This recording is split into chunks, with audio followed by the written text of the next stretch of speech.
कोरोनाच्या जागतिक महामारीने मानवी जीवनावर खोलवर परिणाम केले। या काळातील अस्वस्थता, संघर्ष आणि मानवी संवेदनांना शब्दबद्ध करणारी प्राध्यापिका अक्षदा दांडेकर यांची 2 श्वास ही कादंबरी आजही वाचकांच्या पसंतीस उतरत असून साहित्यिक वर्तुळात चर्चेचा विषय ठरते।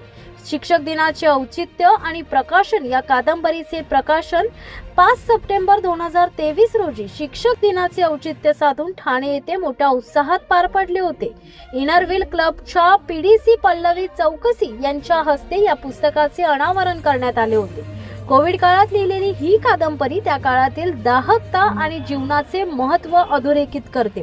कादंबरीचे वेगळेपण म्हणजेच कोविड काळातील वास्तव, लेखिकेने लॉकडाऊन दरम्यान आलेले अनुभव आणि समाजाची बदललेली मानसिकता याचे अत्यंत प्रभावी चित्रण यात केले आहे। भावुक सादरीकरण म्हणजेच केवळ एक कथा नसून ती जगण्यातील संघर्षाची गाथा असल्याने वाचक या कादंबरीशी स्वतःला जोडून घेत आहेत। सातत्यपूर्ण लोकप्रियता प्रकाशन होऊन बराच काळ लोटला असला तरी आजही या कादंबरीची मोठ्या प्रमाणात विक्री होत असून वाचक आदराने तिचे वाचन करतात। समाजातील विविध स्तरातून या कादंबरीवर कौतुकाचा वर्षाव होत आहे।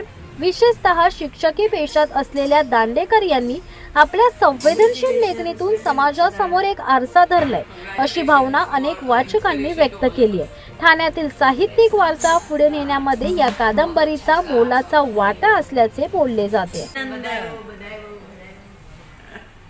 अभिनंदन अक्षता, तुझ्या चेहऱ्यावरचा आनंद पाहून आम्हाला फार छान वाटलं। अशीच तुला तुझी प्रगती होऊ दे, अजून तू पुढे पुढे जात राहा।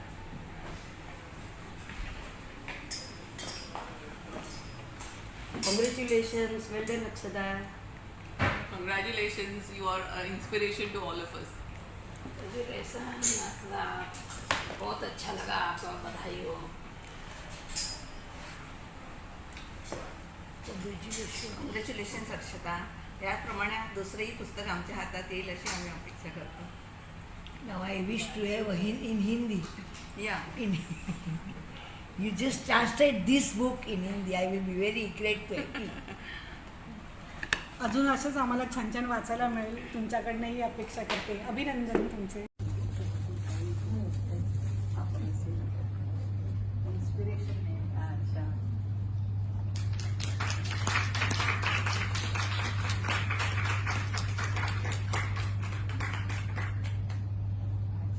या 2 श्वास मध्ये एका माणसाची कहाणी आहे त्याच्यात, आणि त्याचं पहिलं लव असतं, प्रेम असतं त्याचं, आणि त्या प्रेमाने नंतर मग त्याच्या आयुष्यामध्ये वेगळ्या वेगळ्या घटना घडल्या इथून।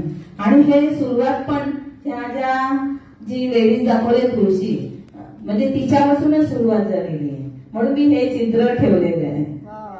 आणि मला लहानपणापासून वाचनाची आवड होती। माझ्या आजोबांनी मला, मी पाठीमागे त्याच्यात लिहिलेलं आहे की मला आजोबांनी माझ्या लहानपणापासून मला गोष्टीच्या पुस्तकापासून मला सुरुवात केली। ती मी सहज लिहिता लिहिता माझ्या कादंबरीत रूपांतर झाले। मी मराठी सब्जेक्टची प्रोफेसर असल्यामुळे माझं मराठी खूप जोरात